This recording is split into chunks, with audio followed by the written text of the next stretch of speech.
Hi friends, ఈరోజు అయితే మనం మంచిగా సమ్మర్ సీజన్లో మనకి ఇలాగా పెద్ద పెద్ద ఎల్లో పసుపు కలర్ నిమ్మకాయలు దొరుకుతాయండి.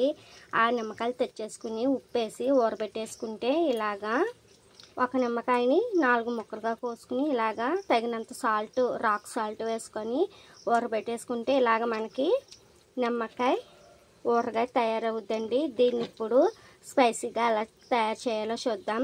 ఇప్పుడు నేను చెప్పబోయే రెసిపీ వచ్చేసి నిమ్మకాయ పికిల్ అండి. ఇవి జ్వరం వచ్చిన వాళ్ళకి, రంప దగ్గు జలుబు చేసిన వాళ్ళకి చాలా బాగా ఉపయోగపడుతుంది.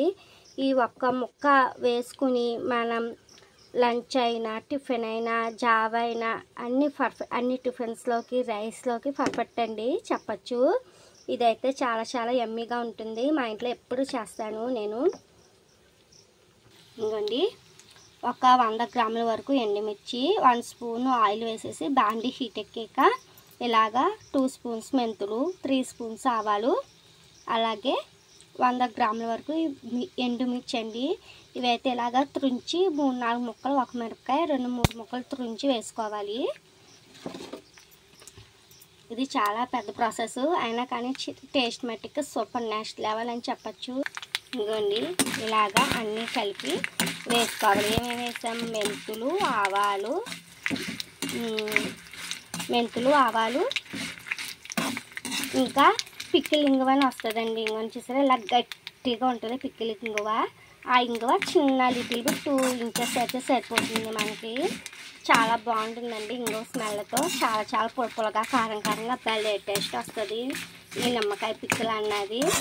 బజార్లో ప్యాకెట్స్ కొనుక్కుంటాం కన్నా పిక్కిల్ మన ఇంట్లో కొంచెం ఒక పావు గంట టైం ఇస్తే ఇలాగా తయారు చేసుకుని 2-3 వీక్స్ అయితే ఇది ఇలాగ పాడవకుండా ఉంటుందండి.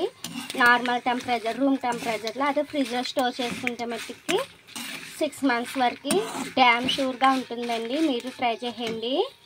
ఇంకోండి, మనకి నిమ్మకాయ పిక్కిల్లోకి కారం అన్నది ఈ విధంగా వేగిపోయింది, ఫ్రై అయిపోయింది. స్టవ్ ఆఫ్ చేసి రూమ్ టెంపరేచర్కి వచ్చాక మిక్సీ పట్టుకోవాలి. నెక్స్ట్ ప్రాసెస్ చూపిస్తా. ఇంకోండి, ఇప్పుడు కొంచెం ఒక 50 గ్రామ్స్ వరకు వేరుశనగ నూనె వేసుకుని, లేదా పల్లి ఆయిల్ ఏది ఉంటే అది వేసుకొని, ఈ 2 ఆయిల్స్ లేకపోతే సన్ఫ్లవర్ ఆయిల్ అయినా వేసుకోండి.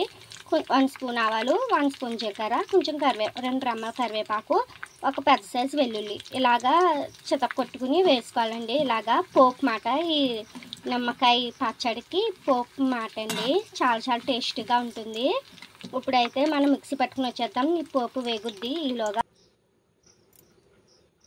ఇదిగోండి, కారం అయితే మనకి ఈ విధంగా కొంచెం కచ్చా పచ్చాగానే ఆడుకోవాలి. చూసారా ఎంత బాగుందో. ఇప్పుడు దీని ప్రాసెస్ ఏంటో చూసేద్దాం. ఇంకోండి, ఈ లెమన్, ఇది నిమ్మకాయ ముక్కల్లోని నిమ్మకాయ ముక్కలు అన్నది చెప్పాను కదా, దాంట్లోని కారం వేసేసుకుని కలిపేసుకోవాలి బాగాని. ఇదిగోండి, మొత్తానికి మన నిమ్మకాయ పిక్కిల్ అయితే రెడీ అయిపోయింది. ఇది బయట మీకు మార్కెట్లో ఎక్కడా దొరకదండి. ఇది నా హోమ్ మేడ్. మా ఆర్యవైశ్యాస్లోను, బ్రాహ్మణ్స్లోను ఎక్కువ చేసుకుంటారు ఈ నిమ్మకాయ పిక్కిల్ అన్నది. మీకు నా ఛానల్ ద్వారా మీకు పరిచయం చేస్తున్నాను. మీరు కూడా ఒకసారి ట్రై చేయండి. చాలా చాలా యమ్మీగా ఉంటుంది. Thanks for watching. Please subscribe. Keep smiling. Bye.